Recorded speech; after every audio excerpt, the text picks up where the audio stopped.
perfectionism. I think that entrepreneurs have to be a bit irritatingly perfectionistic and obsessed, right? And so for all of his flaws that people like my husband can talk about, that's his genius.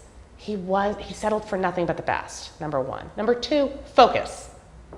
You know, where Sony went off and created hundreds of products and now you can't remember hardly any of them. Who talks about the Walkman these days? You know, Nintendo maybe. I mean, Steve Jobs is known for walking in after he'd been fired and came back to Apple and saying, we're making 4 products and they will be excellent.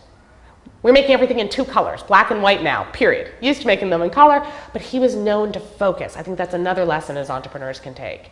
And I think this concern for aesthetic and design, it used to be marginalized. Now I'm seeing so many entrepreneurs here in New York City coming up with entrepreneurial ideas that have an aesthetic, that are designed well, that do have the customer's use in mind. I think that we take from Steve Jobs. And finally, something that came from his biography that I hadn't really focused on, but was his use of space. And when he was creating the Apple building, he wanted people to collaborate. So he redesigned everything so people would have to convene in the middle. The bathroom was a place where you couldn't pass each other. And what did it do?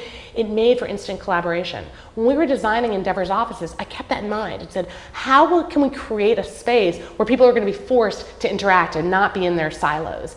So I think for all of these things, for thinking big, for being a little crazy, for failing and coming back, his was not a linear story. He failed so many times and yet came back. For being creative, for being obsessive, for being perfectionistic.